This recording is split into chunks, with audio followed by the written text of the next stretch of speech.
Hello, this is Ace Field reporter Rick Rickerford reporting live, where today I will be possibly having the exclusive interview with Mrs. Bachinko and her, as of yesterday, previously deceased husband. To my viewers, I repeat, I will be interviewing a local woman and her previously deceased husband, Mr. Bachinko, and what will perhaps go down in history as the Resurrection Special Report. To give a little background as I head to the Bachinko household, apparently last night while Mrs. Bachinko was cleaning her home, she heard a noise coming from her front yard. After going to the front of her home, to her amazement, she saw her late husband standing in the doorway. After bringing him in, she proceeded to call, saying to her amazement, her husband had in fact returned to life. It appears something is happening outside our van. Someone is running toward us now. Help! Help! Hey, somebody's you gotta find some help! I think we may have entered a situation here, and it looks to be coming from the house we were going to do our interview at. We are now outside of the house where apparently Mr. Bachinko is feasting upon his wife. Now I see the confusion. For my viewers at home, I feel this is the perfect time to explain the difference between resurrection and reanimation. You see, resurrection is when someone returns to life, usually intact and completely normal in both their behavior and appearance that they had before dying. What you're seeing here is what's known as reanimation, in which someone or something dies, then somehow comes back to life, usually through being controlled by someone else, or in the case of the modern zombie, such as right now, after the person has died and something, usually a mysterious circumstance, brings the body back to life, or it proceeds to try to eat anything living.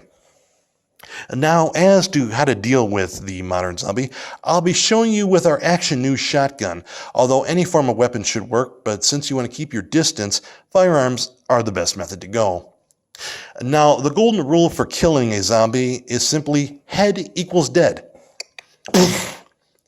That's right. Simply destroy or damage the brain, and there you have it. And it appears more are now coming out of the house.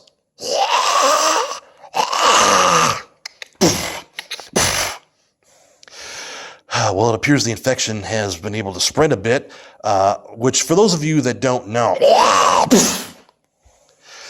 the zombie virus is usually spread through bites and thus bodily fluids, although there's always a possibility that the infection could be airborne, in which case when somebody dies, they'll reanimate regardless if they were bit or not, such as natural causes or anything else.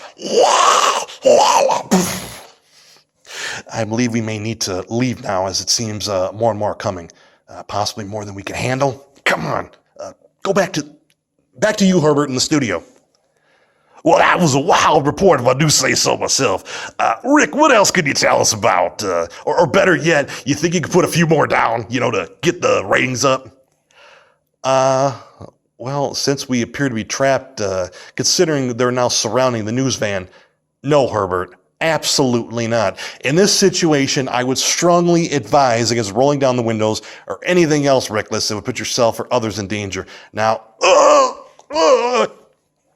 see, this is what I'm talking about. How did this happen? I don't.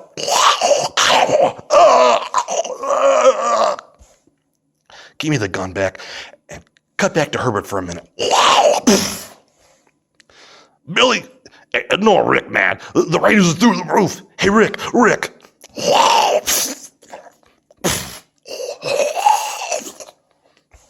What, Herbert? I'm busy. We got people in sending tweets and asking, how do you know about all this kind of stuff? Herbert, really?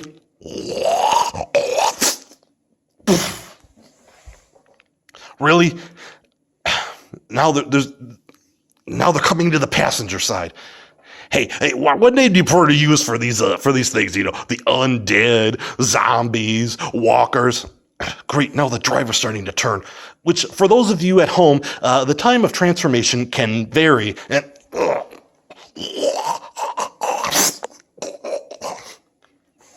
all right, we didn't get that on the air, did we? We did?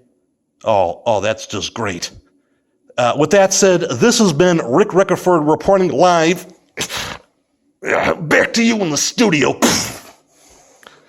That was Rick, everybody. I'm being told he's doing all right. We got to go to break now. Okay. Stay tuned, folks.